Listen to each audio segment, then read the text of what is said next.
Buenas tardes, bienvenidos a la entrevista. Los saluda Alberto Pinillos, siempre en vivo por la señal digital HE 3.1 y por el fanpage Viviupao TV. Empezamos una nueva semana de su programa que tiene como objetivo brindarle a usted, nuestro público televidente e internauta, una visión mucho más amplia de los hechos de interés público que se suscitan en nuestra región. Empezamos hoy con esta edición correspondiente al lunes 19 de septiembre, siempre en vivo, son exactamente las 12 de la tarde con 8 minutos. Vamos a dialogar con la doctora Ana María Burga, ella es la jefa de epidemiología aquí en la región La Libertad, para que nos informe respecto a la situación, siempre con el afán de brindarles a ustedes datos actualizados de lo que está ocurriendo con la pandemia. También hemos tenido oportunidad ya de conversar con algunos especialistas respecto a algunos pronósticos que ha hecho la OMS de que estaríamos llegando a la parte final de esta pandemia. Queremos escuchar también la versión de la doctora Burga sobre esta situación. Conversamos entonces sobre la pandemia de la COVID-19 y también sobre la situación de esta enfermedad producida por el virus que ocasiona la viruela símica o viruela del mono. Ya hay 109 personas con diagnóstico de esta viruela aquí en la región. Doctora Burga, bienvenida a la entrevista. Buenas tardes. Muy buenas tardes. Bien, doctora, siempre con el afán de seguir dando información actualizada a nuestro público televidente e internauta, ¿cuál es la situación actual de la pandemia cuando ya organismos como la OMS han anunciado que estaríamos llegando a una parte final de esta pandemia? Sin embargo, como siempre lo hemos remarcado, no podemos bajar la guardia y hay que seguir aplicando los protocolos de bioseguridad. Sí, efectivamente, la Organización Mundial de la Salud ha mencionado que estamos entrando al final de la pandemia, pero también mencionó que la enfermedad no había desaparecido y que iban a continuar, por supuesto, habiendo casos, habiendo brotes en algunos países, porque el virus no se ha ido, el virus continúa. Y bueno, lo que significa es que ya no vamos a tener casos en grandes cantidades o de gran magnitud como los hemos tenido, por ejemplo, en la primera, segunda y en la tercera ola. En esta cuarta ola nosotros hemos acumulado solamente, a pesar que parecen muchísimos, 15.965 casos, pero comparado con los casos que hemos tenido en las primeras olas, donde la primera ola tuvimos 72.664 y igual en la segunda ola 56.509, en la tercera ola 39.034 casos y en esta ola casi, como les he mencionado, 16.000 casos. Eso significa pues que el impacto de este virus en la población ha cambiado y ha cambiado por diferentes razones. En primer lugar, porque está encontrando a una población que tiene un nivel de protección importante, es decir, personas que ya tienen 2, 3 o 4 dosis y que de alguna manera eso ha permitido que se reduzca los casos graves, ¿no? Y los casos que puedan fallecer y los fallecidos, por supuesto, definitivamente ha sido importante debido a que esta variante no es que sea más leve o que cause casos más leves, sino que es una variante que ha encontrado una población con protección, ¿no? Entonces, eso ha servido mucho. Sin embargo, ya la Organización Mundial de la Salud ha anunciado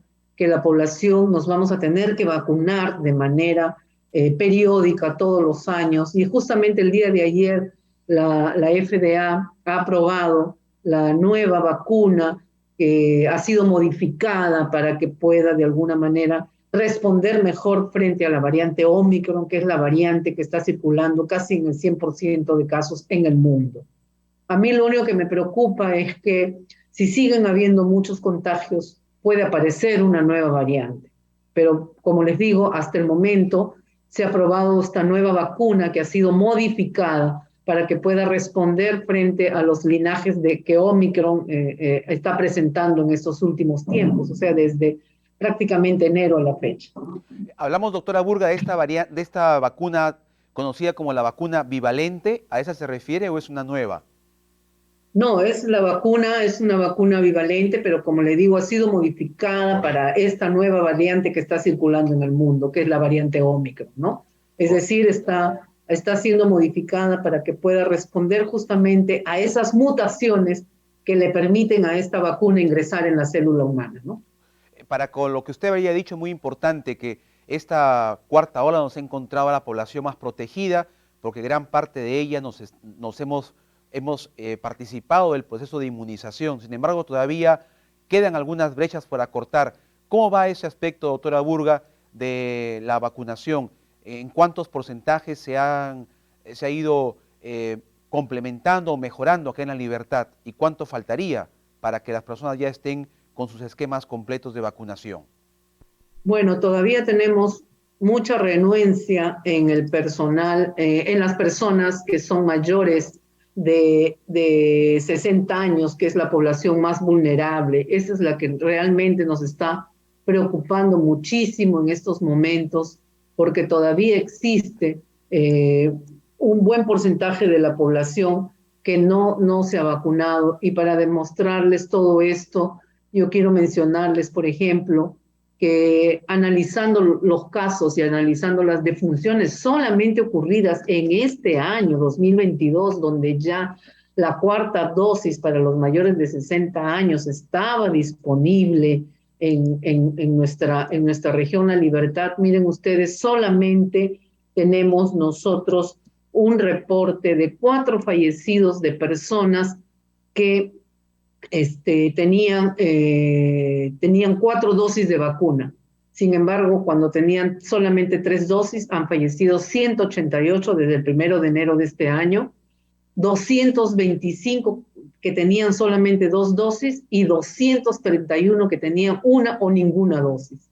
Entonces, si con 4 dosis solamente tenemos 4 fallecidos y todos estos eran personas adultas mayores y con comorbilidades, eso quiere decir que definitivamente 4 dosis de vacuna nos ha fortalecido muchísimo para no enfermar gravemente y no morir por COVID, ¿no? Entonces, esto es algo que tenemos que tenerlo en cuenta. Pero todavía tenemos nosotros una importante población que vacunar. Por ejemplo, también ya se ha aprobado en el Perú la vacuna contra COVID para los niños de 6 meses a 4 años, 11 meses de edad, que es una importante población, son cerca de 150,000 personas. Niños, perdón, que vamos a vacunar, que si bien es cierto, ellos no enferman tan gravemente como los adultos mayores, ¿no? Pero son importantes transmisores del virus al interno de sus domicilios. Entonces, esta población hay que vacunarla, ¿no? Y aún nos quedan todavía un porcentaje importante de niños de 5 a 11 años y sobre todo los adultos mayores, los de 5 a 11 años que todavía están yendo a los establecimientos de salud y que recién estamos por alcanzar el 80% de estos niños con 2 dosis. Y en los adultos mayores sí tenemos todavía un importante número de personas que no tienen incluso ninguna dosis. Y eso realmente es algo que sí nos preocupa, ¿no? Bien, como usted dice, si bien es cierto, hay este anuncio de la OMS, el virus no se ha ido, no ha desaparecido, entonces hay que seguir actuando con mucha responsabilidad y parte de esa responsabilidad es completar el esquema de vacunación con esta cuarta dosis. Pasemos ahora a otro tema, doctora Burga, ya para finalizar la entrevista, de otro enemigo de la salud pública que ya se ha diagnosticado aquí en La Libertad, 109 casos de personas infectadas con la viruela símica. ¿Cuál es la situación de estos pacientes que ya están diagnosticados con esta enfermedad, doctora Burga? Bueno, para mencionarle que al momento tenemos nosotros en realidad ya 112 casos. Correcto. De viruela de símica han sido reportados 174 casos, 112 han sido confirmados 61 descartados y hay uno que está en estudio en estos momentos, ¿no? De estos 112 casos, 109 casos proceden de la provincia de Trujillo y 3 casos de la provincia de Ascope. La mayoría de los casos son personas adultas, la persona de menor edad tiene 19 años y la persona de mayor edad que ha sido captada tiene 59 años, pero más todos, la mayoría son adultos jóvenes. En la mayoría de los casos son casos leves, ¿no? Y hemos tenido hasta el momento 4 casos hospitalizados por tener complicaciones de celulitis o infecciones sobreagregadas de piel, pero estas infecciones han sido infecciones leves, no sobreagregadas, pero que han ameritado su tratamiento para que estas personas no se compliquen aún más, ¿no? Y bueno, ya han recibido su medicación, están en su casa. La mayoría, como les hemos mencionado, son casos leves, ¿no? De los 112 casos, 111 son varones y tenemos una mujer. Y bueno, ya todos saben muy bien de que tienen que guardar aislamiento domiciliario para proteger a su propia familia y también proteger a su entorno, ¿no? Correcto. Pero felizmente esta enfermedad se comporta de manera leve en la mayor parte de casos. Bien, y para estar también protegidos y evitar contagios, se requiere también el uso de la mascarilla, porque sabemos que esta enfermedad también se transmite por aerosoles, doctora, para que el público conozca que también es importante la mascarilla, seguir utilizándola para evitar este posible contagio de la viruela del mono. Exactamente, se transmite también por la vía oral, por las gotitas que eliminamos al hablar, toser, estornudar, cantar, gritar, ¿no? Y también, por supuesto, por el líquido que sale cuando estas lesiones, digamos, revientan o drenan, ¿no? Entonces, si este líquido también contamina alguna superficie y la tocamos y nos llevamos a la nariz, a la boca, en nuestras manos contaminadas nos podemos infectar. Por eso siguen siendo las medidas que tomamos para COVID muy importantes. Mantener una distancia importante, lavarse las manos y usar mascarilla. Nos está ayudando esto muchísimo, ¿no? Para evitar enfermar por viruela del mono. Correcto, doctora Burga. Muy amable, doctora Ana María Burga, por su participación en la entrevista. Muchas gracias. Buenas tardes. Muchas gracias a ustedes también. Vamos a ir a una Buenas pausa y tardes. regresamos con más en la entrevista por Viviu Pao Televisión.